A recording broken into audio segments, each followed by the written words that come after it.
benih yang kami budidayakan itu lebih kepada benih unggul lokal. Kami lebih kepada bagaimana menjaga, melestarikan kearifan lokal. Pupuk Agensi Hayati harus sesuai dengan standarisasi pertanian organik. Artinya tidak menggunakan bahan-bahan kimia sintetik. Kita namakan smart farming itu. Untuk mendeteksi kesuburan tanah, pH tanah, baik dalam maupun di luar tanah, termasuk hama penyakit yang ada di dalamnya.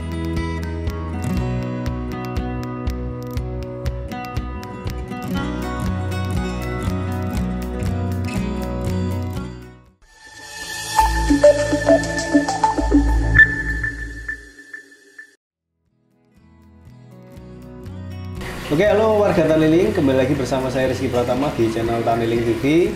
Sebelum kita masuk ke inti videonya, jangan lupa like, komen, dan subscribe, dan menyalakan loncengnya supaya tidak ketinggalan update seputar dunia pertanian dan peternakan. Nah, oke, kali ini saya bersama Pak Mustafa, berada di daerah Susukan ya Pak? Iya, betul. Kabupaten Semarang. Beliau adalah ketua dari paguyuban yang bernama Al-Barokah. Nah, semua produk-produk di sini itu isinya organik ya teman-teman. Jadi fokus pembahasan kita pada video kali ini mungkin nanti akan fokus membahas mengenai padi organik. Nah, teman-teman bisa lihat di sini banyak jenis dari padi sendiri. Ada basmati, beras merah dan lain-lain. Dan semuanya ini organik semua ya Pak? Iya, betul. Sebelum kita masuk ke pembahasan inti ya Pak, mungkin pembahasan yang akan lebih seru nanti. Dulu awal gimana Pak? Sebelum munculnya Al-Barokah ini atau organisasi padi organik ini, sebelumnya adakah cerita yang bisa kita dengar? Iya. Jadi awal mula sebelum munculnya Al-Barokah itu beberapa petani di desa dan sekitar di sini itu banyak dirundung dengan berbagai persoalan permasalahan dari benih, pupuk, pasar, sektor budidaya. Nah, itu yang menyebabkan para petani kemudian berkumpul untuk membicarakan permasalahan-permasalahan itu. Oleh karenanya kami dipanggil untuk memfasilitasi itu. Kemudian kami membuat sebuah forum, kami SWOT, istilahnya strategic planning, untuk membahas persoalan-persoalan yang muncul di masyarakat tani kita. Dari hasil SWOT itu ternyata bahasa petani yang saat ini adalah bagaimana menanam yang mudah, murah, kemudian hasilnya baik dan harga menjanjikan. Itu yang menjadi keinginan hati nurani petani. Dan bagaimana petani menjadi subjek dalam pertanian, tidak menjadi objek pertanian. Itu yang dikehendaki petani. Nah, oleh karenanya itu kami bungkus dalam sebuah organisasi tani. Nah, kebetulan di situ pas berkumpul itu di musola, namanya Musola Al-Barokah. Nah, kemudian dinamakan organisasi perkumpulan tani paguyuban petani Al-Barokah. Berarti Pak Mustafa ini salah satu pendiri juga dulu Pak? Ya, saya pendiri. Dari ada 3 orang pendiri. Dari tahun berapa Pak? Embrionya sebenarnya 90-an. Kami embrionya mulai dari 90-an. Ya, mengapa dalam kurun itu dikatakan organik? Karena ada 4 pilar yang menjadi ideologi petani organik di Al-Barokah itu. Yang pertama adalah dari segi ekonomi, bagaimana petani itu memproduksi, membudidayakan dengan biaya yang murah, kemudian hasilnya baik dan harganya tinggi. Itu secara prinsip ekonomi.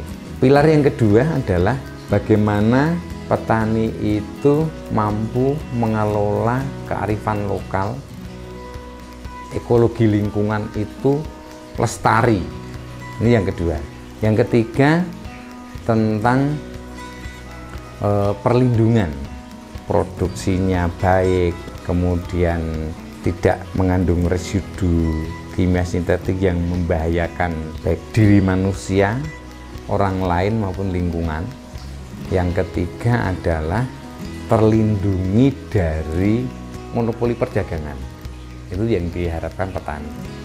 Kemudian yang terakhir adalah pilar yang keempat adalah pilar kesehatan, bahwa dengan bertani organik itu akan menciptakan kesehatan dirinya, keluarga, dan masyarakat di seluruh Indonesia ini, bahkan seluruh dunia akan menjadi sehat. Karena apa? Mereka mengkonsumsi makanan-makanan yang sehat.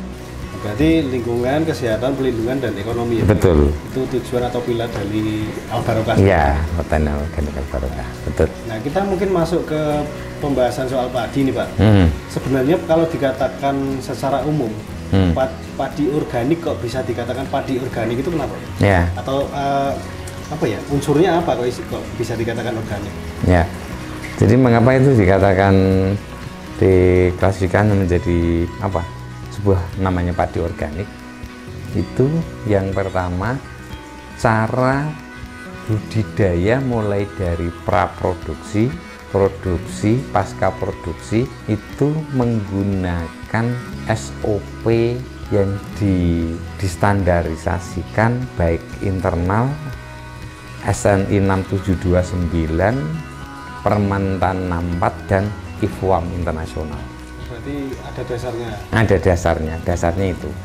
Jadi dasar itu menjadi standar untuk memproduksi pangan yang organik.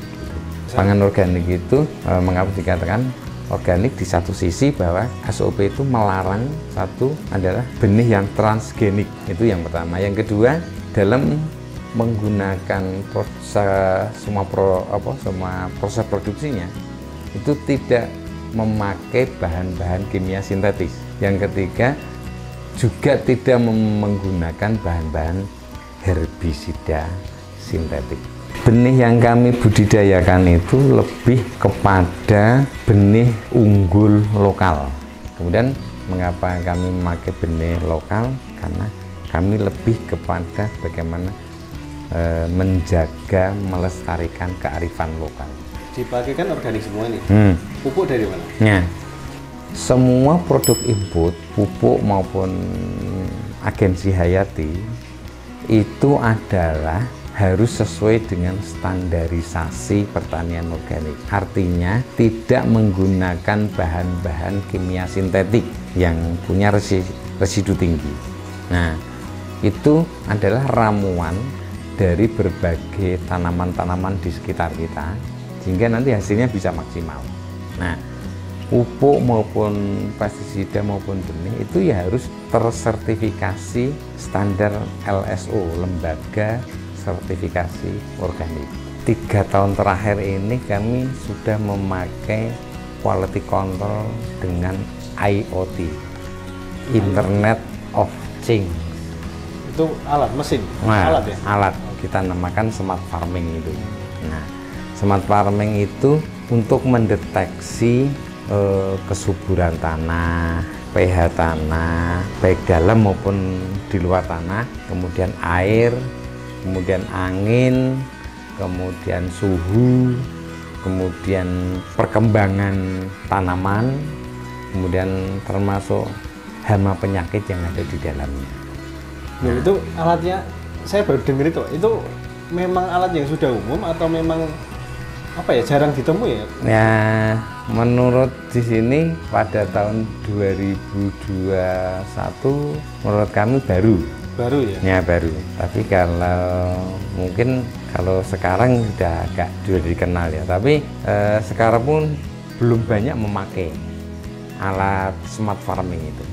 Nah, alat itu sebuah kotak box gitu, dan kemudian dirangkai dengan beberapa alat, dan ada kabel yang masuk ke dalam tanah.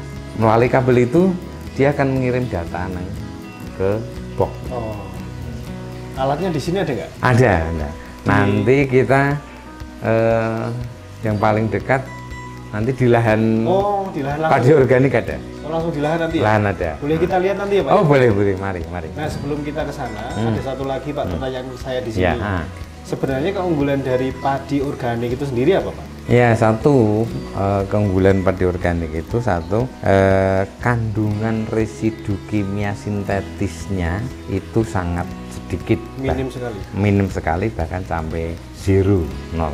Malah sampai zero. Ya, yang kedua mampu menjaga stamina badan untuk imun semakin kuat. Terus yang ketiga bisa juga menjadi obat orang penderita diabetes.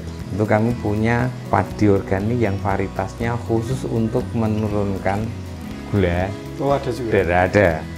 Kemudian ramuan untuk yang enak, kemudian yang pulen itu yang paling sesuai dengan hasil uji lab bahwa dengan mengkonsumsi beras organik itu, terutama anak-anak balita, dia akan di samping sehat, dia mempunyai kecerdasan yang stabil dan secara grafik akan naik. Karena selain buat obat kan buat kesehatan, untuk makanan pokok yang sehat gitu kan. Iya. Nah kan teman-teman jangan kemana-mana, kita akan langsung ke sawah ya Pak ya. Ya. Kita akan melihat teknologi IoT atau smart farming. Jangan kemana-mana, ikuti terus. Kita akan langsung ke sana. Monggo Pak. Ya, monggo.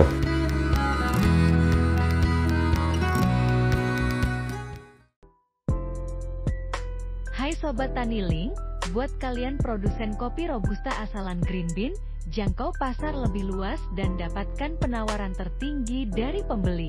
Ayo posting kopi kamu di AgriPlaza. Caranya gampang banget, download aplikasi Tani Link di Google Play.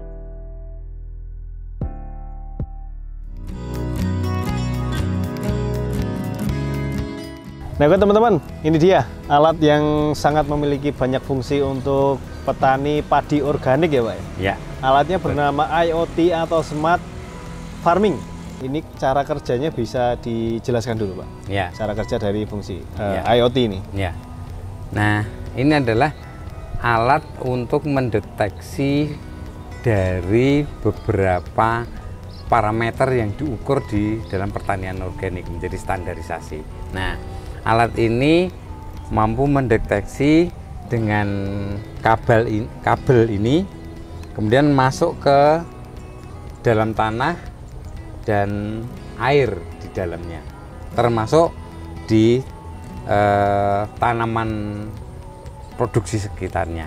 Nah, kabel ini akan mendeteksi pH tanah dalam, pH tanah luar, kesuburan tanah, fertilizer, kemudian air, kemudian ini masuk dalam box ini dan di dalamnya ada alat pengukur yang dirangkai sedemikian rupa dan nanti dari box ini akan mengirim ke server. Server itu nanti akan diterima oleh petani di Android HP petani. Dimanapun Android berada, dia mampu membaca yang dideteksi alat ini. Misalnya di luar Jawa pun kita masih bisa melihat kondisi lahan yang ada di Jawa di sini. Berarti kemanapun terkontrol ini. Terkontrol. Oh, iya. Nah, kemudian bukan hanya air, tanah, termasuk ini adalah mendeteksi arah angin. Nah, fungsinya adalah bagaimana angin itu kecepatannya berapa, arahnya dari mana, kemudian apakah angin itu bisa membawa hama penyakit. Nah, kemudian juga fungsinya untuk penyerbukan tanaman padi. Nah, kalau terlalu kencang, pasti penyerbukannya terganggu. Nah, ini terdeteksi sehingga pada musim bulan apa angin itu tinggi, pada musim apa angin itu cukup untuk penyerbukan, sehingga petani akan mengatur pola tanam bagaimana bisa menghasilkan produk yang maksimal. Gitu. Nah, berarti dari semua alat ini itu unsur-unsur bisa terkontrol semua dari Android ya Pak? Ya, baik dari unsur tanah, unsur mungkin yang air ya. Nah. Terus kemudian setelah dari unsur-unsur itu angin, itu bisa dikontrol dengan itu. Maksudnya ketika terjadi hama kita bisa racikkan seperti yang kita omongkan tadi ya Pak. Kita racikkan obat-obatan yang alami gitu. Yang alami untuk mengendalikan hama penyakit yang ada di tanaman. Berarti alat ini sangat canggih sebetulnya. Cuman ini belum tersebar luas ya Pak ya. Nah oke teman-teman, cukup sekian video kita kali ini. Apabila ada salah kami mohon maaf. Jangan lupa like, komen, dan subscribe agar tidak ketinggalan update terbaru dari kita. Salam Taniling TV, bisnis agri tak pernah mati.